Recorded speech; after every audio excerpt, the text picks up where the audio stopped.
Brace yourself.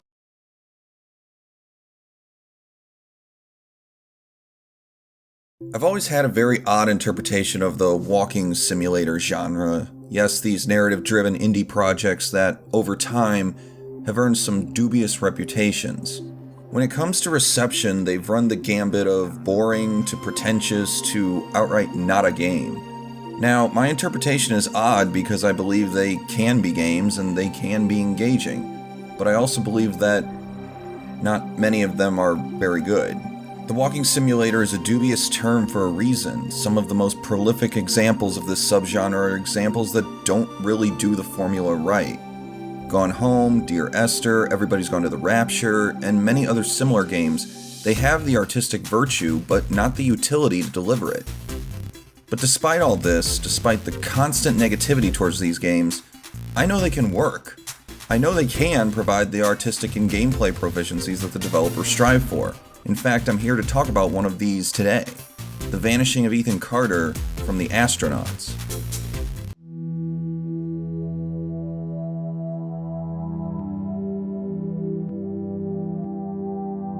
Set in a mountain town in Wisconsin, The Vanishing of Ethan Carter follows Paul Prospero, a detective who is out to discover what happened to a young boy named Ethan Carter, who is entrenched in a conflict between him and a mystical being known as the Sleeper. The Sleeper controls Ethan's family, who are out to hurt him, but thanks to a collection of events, Ethan is repeatedly saved from death. Prospero must use the events of the past to decipher Ethan's whereabouts and who the Sleeper is, all culminating in a suspenseful climax and an ending that I could not forget. The Vanishing of Ethan Carter goes under many tags on Steam: detective, mystery, atmospheric, exploration, horror, but the one that I find most interesting is walking simulator. By all accounts, The Vanishing of Ethan Carter is a walking simulator, but it's a walking simulator that doesn't make the same missteps as its peers do. So I'll start with today's thesis. The Vanishing of Ethan Carter succeeds as a walking simulator by using the defining characteristics of the genre in unorthodox ways, creatively reinforcing player agency through its story, pacing, and design.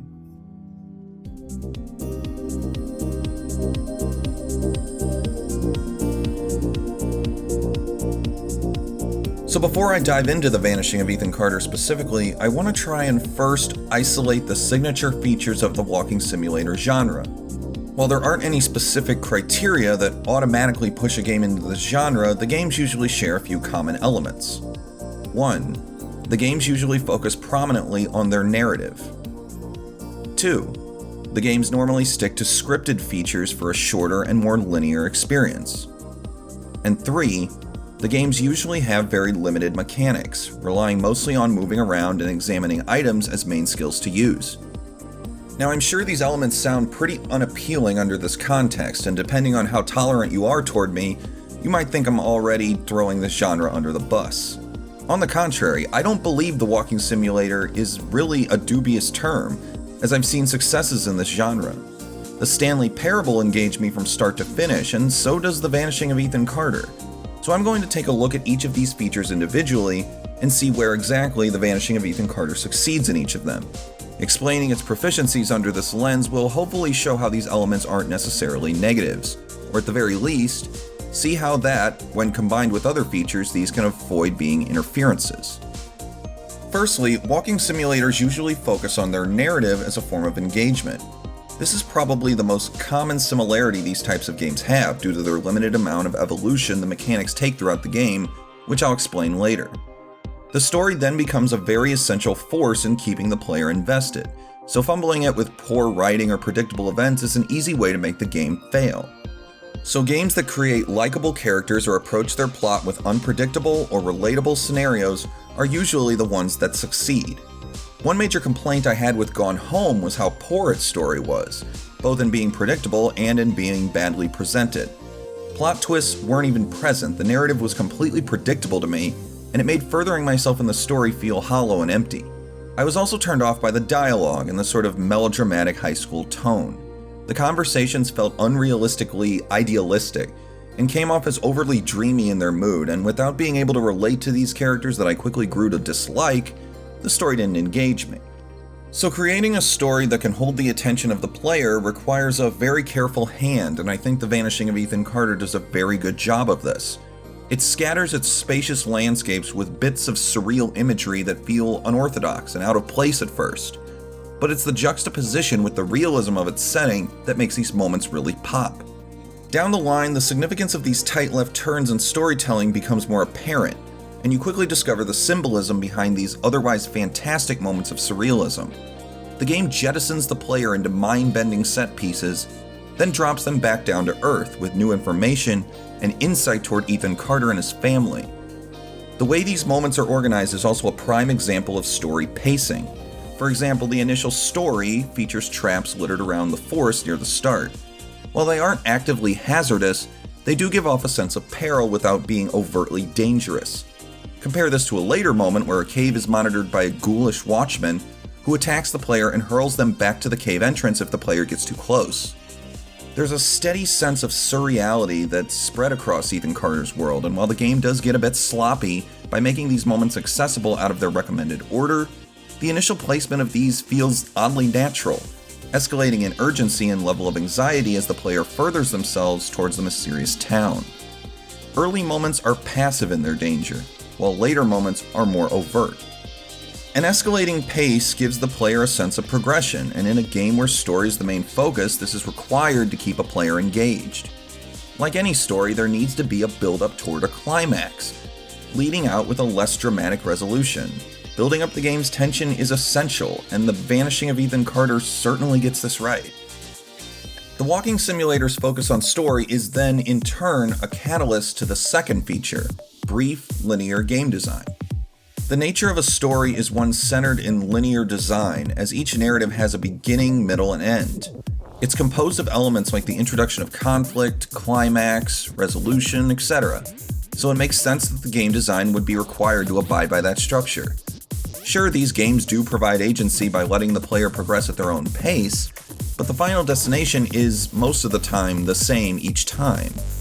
The Vanishing of Ethan Carter is linear, to a degree anyway. Some of the prime scenes are required to complete the main story. However, the surreal segments are where the linearity starts to wane. These moments of jarring, atmospheric, and almost otherworldly events don't follow the same linear path. They can be skipped, but the game encourages the player to find them all. Once the game reaches its climax, the player can then revisit the areas where they've already traveled and investigate these scenes. While I appreciate that ability to revisit older portions of the story, it does break the narrative flow a bit. I've already noted how these sequences escalate in urgency and pacing of tone, so making it so you can miss them and have to experience them out of order is something that I couldn't help but lament. That pacing is so precise, but making it possible to get them out of order solely to get the final resolution of the story disorients the flow of gameplay. Sadly, this is something I can't decipher a solution to, because some of the joy I had with these sequences is how spontaneously they appeared. I wasn't entirely sure if they were optional or not, and I valued how they were implemented, building upon the story subtly and only revealing their significance once the mystery was solved. At the benefit of surprise, the game adds a few odd detours in its narrative flow that I couldn't help but find detracting. Like I said, this is something that is likely a necessary evil, because the only other option would be to force limitations inorganically, where the player must see the events unfold in order. Honestly, I find that to be a worse situation. Similarly, the story of The Vanishing of Ethan Carter is brief. A story can't go on forever, especially one whose gameplay mechanics are so limited. Without a heavy evolution that can occur across hours of game time, The Vanishing of Ethan Carter instead keeps its narrative at a solid pace. Bloating the playtime with meaningless filler makes for bad and drawn-out storytelling. So like many walking simulators, keeping things short is a better form of game design. Sure, it might be financially questionable to a consumer, but as a cultural artifact, it makes for a cleaner, more streamlined narrative without unnecessary padding. The walking simulator genre isn't a genre of complexity. The main mechanics that the player has at their disposal usually stick to things like walking around, picking up objects, and examining them. There isn't very much else to these games, and this is easily the most notable gripe many gamers have with this style of game. A walking simulator normally doesn't evolve its mechanics beyond its own bare basics, and without that sense of progression in skills or abilities, it's very difficult to make the player feel agent and important to the experience. Shooting a gun or solving a puzzle give the player involvement in the game world. They feel like there's a task to be accomplished and that the game simply can't go forward without it. The player is in control of the pacing and they affect the world around them in explicit ways. Now note that I didn't say gameplay, I said mechanics, because gameplay is not limited solely to the mechanics themselves. What the player does is certainly important, but without the companion to it, it can't accomplish anything substantial when it comes to gameplay and agency. What is mechanics' companion? That would be game design, and it's here where the walking simulator really gets interesting. Without diverse and constantly developing mechanics, walking simulators must compensate with creative design. Game design isn't something that simple either, especially when put into competent hands. In fact, another argument that some have against walking simulators is the simplistic design, which in turn makes them think that these types of experiences are not games. Now I'm going to throw out a few bold claims here, so before you go after me in the comments, hear me out. When it comes to the not a game argument, I believe in the concept of the entire interactive medium being labeled the game medium. The traditional idea of a game is starting to become amorphous, especially with walking simulators being featured more and more prominently amongst the Steam store and beyond. With interactivity being the defining feature of the game medium, I think that if it has interactivity, it can be called a game. I understand that many would disagree with me on this, but I'll dive into this a bit more, and maybe you can see where I'm coming from. In reference to Jane McGonigal's Reality is Broken book, a game needs to have 4 items to qualify as a game: an objective, a set of rules, a feedback system, and voluntary participation from the player. There are 2 of these items that I believe are most apropos to the concept of walking simulators: objective and rules. And these are the 2 elements that I will focus on in depth here. The objective is the number 1 source of agency a player has, because it's what drives them to continue participating in the game itself. Many games have an end state or some kind of achievable reward, and The Vanishing of Ethan Carter is no different. There's a goal to work toward, and really it's something as simple as the name of the game itself: The Vanishing of Ethan Carter.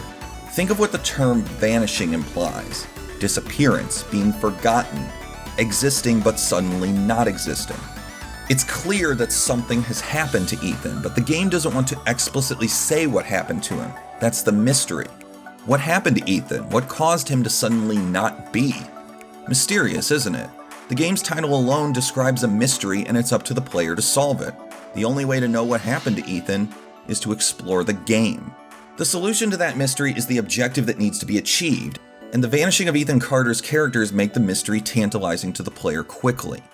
The Sleeper, the main antagonist of the game, is never fully detailed. It doesn't have any describable appearance, and its sole presence is expressed through Ethan's family, who want to hurt Ethan while under its influence. The ambiguity of the Sleeper and the severity of the actions taken against Ethan by the people close to him build tension and further the mystery. The objective successfully becomes more tantalizing, without being explicit enough to reveal the mystery. Suspense is a powerful tool in storytelling, and The Vanishing of Ethan Carter uses suspense intelligently to lead the player along in its narrative just enough to keep the player engaged.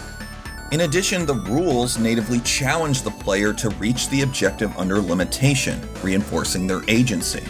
Without any kind of limitation, there is nothing for the player to work against, and the structure of a game feels pointlessly free. This is a major argument against walking simulators because of the lessened limitations. There is no explicit adversity in many of these types of games, so without limitation to be observed, the agency is lost and the player's actions aren't enabled as agent.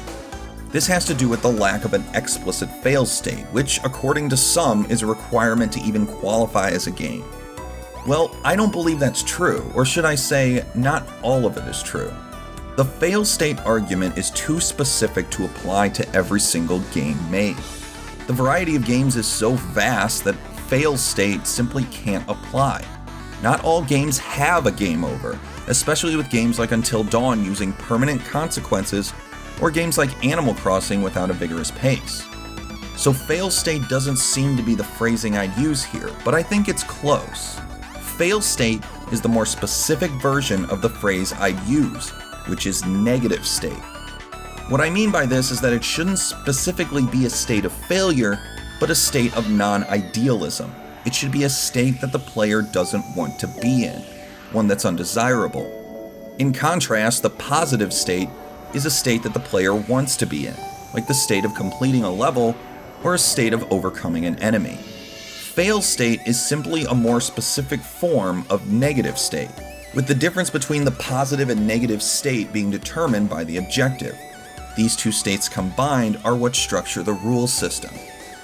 In this case, the objective of the Vanishing of Ethan Carter is to solve the mystery behind Ethan Carter's disappearance. So the positive state is knowing the solution to the mystery. The negative state then would be the state of not knowing the solution to the mystery. Until the story is fully told, the player is in the negative state, and the drive to achieve the positive state, knowing the story's end, is what pushes the player further in the tale. In this light, this sounds postmodern, and depending on your interpretation, needlessly so. But it's a way to display agency toward the player in these otherwise non-agent experiences. The Vanishing of Ethan Carter does have a more concrete objective in view, which is why I believe it to be a much better example of game design than other walking simulators like Gone Home or even the Stanley Parable. Keeping the objectives too implicit makes it difficult for the player to identify the ideal positive state they want to be in, and ultimately it lacks accommodation for the player. The Vanishing of Ethan Carter still has an implicit positive state, which can feel off-putting, but the objective doesn't feel too vague that the postmodernism of its existence makes it a tremendous stretch.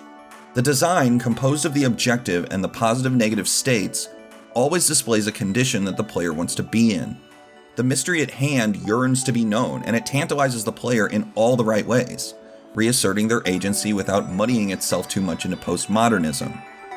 So the design needs to pick up the slack from the game's mechanics, which are admittedly simple. You can walk and examine items, but you also have a special sense mechanic, which is used to identify key components of the individual scenes that relate to the story. It's in these scenes where the walking simulator trope of simplistic mechanics begins to dissipate, but they tend to do more as narrative elements than outright mechanical ones. Using the sense technique, the player must assemble past occurrences in proper order. Items must be set in their original resting places, and events must be organized into a logical progression. It's here where agency is at its height, as these are essentially puzzles. They aren't difficult puzzles, which is why I still believe The Vanishing of Ethan Carter to be a walking simulator instead of an outright adventure game. The ratio of puzzles to time spent walking is extremely low. The Vanishing of Ethan Carter embraces exploration over the puzzles themselves, despite their importance to the story. Limiting the depth of mechanics sounds like a major misstep, but The Vanishing of Ethan Carter's story takes advantage of this by fueling a creative approach to game design. It's the surreality of the story, the escalation of the urgency, and the steady development of the characters that guide the design.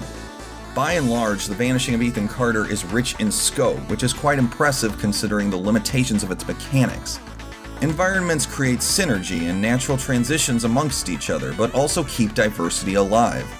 A railroad track, a beach, a forest, a town, a cave, a lake, all produce a consistent path, while never sticking to an aesthetic that's overtly repetitive. Still, the game's scope can feel a bit excessive because of the expansiveness of the world. There's a lot of walking in this game, walking simulator jokes aside, and I feel that trimming the size down by just a bit would have kept the pace comfortable and dropped some dead weight. But The Vanishing of Ethan Carter's strongest element here, in my opinion, is its careful treading of the fantastic. Sadly, walking simulators, most of the time anyway, are games that feel unnecessarily rooted in the mundane. It's usually exploring a house, an office, or just something that doesn't feel alive. The Vanishing of Ethan Carter at times suffers from this as well, but it's those aforementioned moments of surreality that keep the player on their toes. Since the setting is a believable and realistic one, the moments where you see strange figures or spectral happenings are noticeably out of place, and that piques the player's curiosity to explore and decipher their meaning.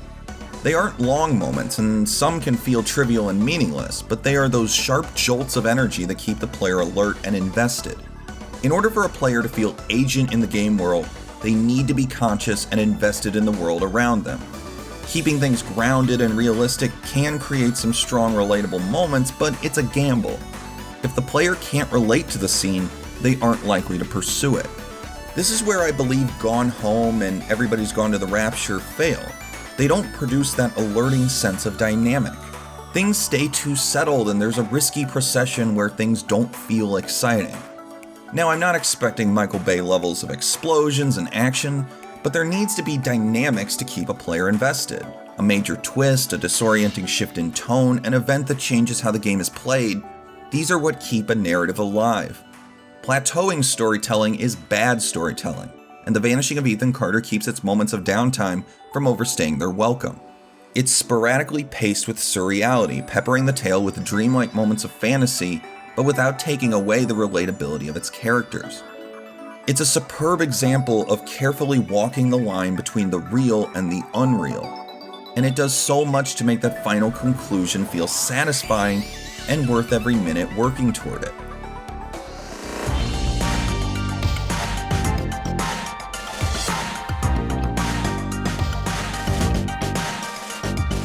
When it comes right down to it, The Vanishing of Ethan Carter does perform in a strong, resilient, and confident manner. It knows how to lead the player while still expressing its own strengths creatively. It reasserts the player's curiosity and uses that desire for fantastic exploration to fuel game design and guide the player naturally. It creates a purpose that the player wants to pursue without making it feel inorganic. It experiments with objectives and the rules of its world to give players agency despite a committed focus on story over gameplay. I think the walking simulator genre is a genre of risky business, a tricky move to build narrative and artistic proficiency, but also by demeaning or ignoring gameplay. The walking simulators that I myself have ended up loving are ones that don't prioritize narrative, artistry, or even gameplay. They prioritize dynamics. They do things that feel surprising despite the mundane worlds they are structured upon. They secure my curiosity by keeping me on my toes, blurring the line between the world and my experiences within it. A game, any game, regardless of genre in fact, needs to be engaging. Walking simulators can be engaging. They can produce the same levels of player agency as a Super Mario World or a Dark Souls can. They just need to keep one idea in mind. If the player is not invested in your game, then they are no longer a player. They're just a spectator.